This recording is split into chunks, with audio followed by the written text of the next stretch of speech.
सभी भगवत प्रेमियों को राधे राधे, जय श्री राधे। भगवत प्रेमियों, मैं आपको इस वीडियो में आश्विन कृष्ण पक्ष क्वार के अंधेरी पक्ष की एकादशी की कथा आपके सामने प्रस्तुत करने जा रहा हूँ। युधिष्ठिर ने भगवान श्री कृष्ण से कहा कि अब आप कृपा पूर्वक आश्विन मास की कृष्ण पक्ष की एकादशी की कथा को कहिए। इस एकादशी का नाम क्या है तथा इस एकादशी व्रत को करने से कौन कौन से फल मिलते हैं।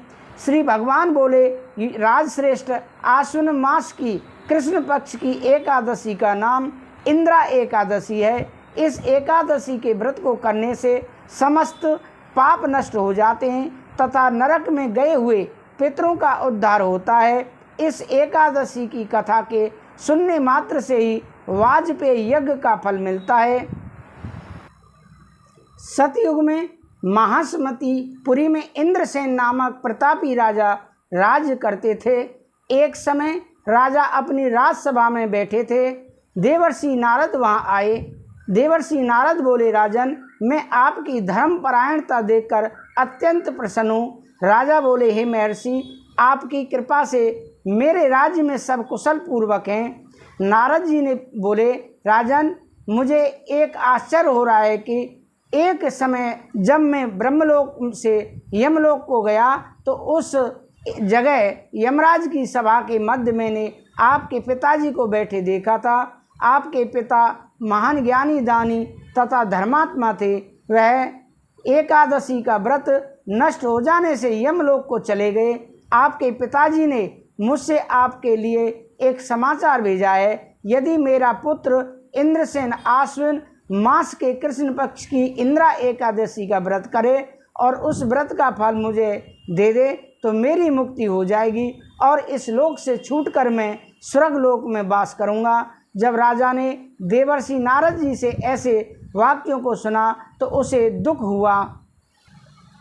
वह इंद्रा एकादशी का व्रत की विधि पूछने लगा। नारद जी, आप मुझे इस एकादशी के व्रत की विधि बतलाइए। नारद जी बोले, राजन, आश्विन मास की कृष्ण पक्ष की दशमी के दिन प्रातःकाल श्रद्धा सहित स्नान करना चाहिए। इसके पश्चात दोपहर को भी स्नान करना चाहिए।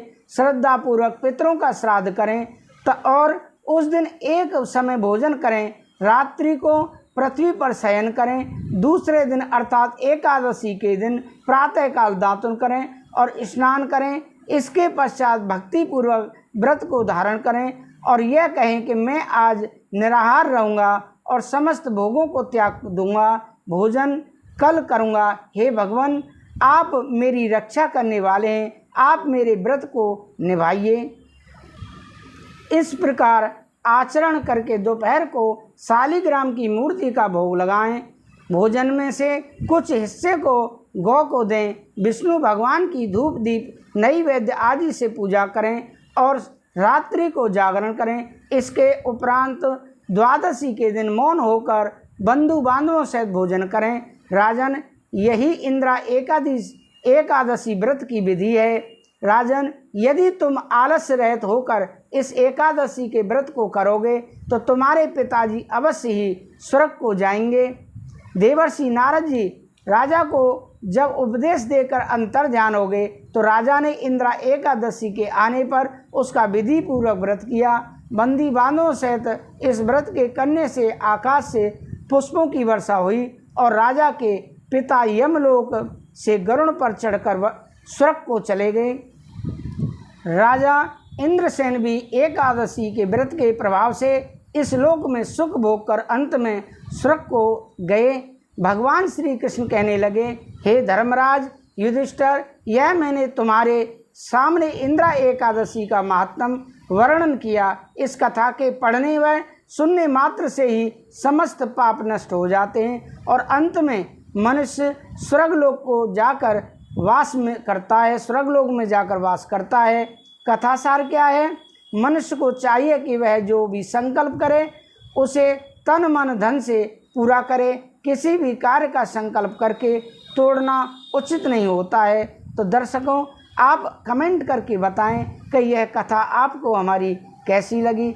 अगर आपको हमारी कथा अच्छी लगी हो तो हमारे इस YouTube चैनल को सब्सक्राइब करना ना भूलें, जिससे कि आने वाली वीडियो का नोटिफिकेशन आपको समय पर प्राप्त हो सके। मैं विदा लेता हूँ। कथावाचक पंडित अमरचंद भारद्वाज। राधे राधे। जय श्री राधे।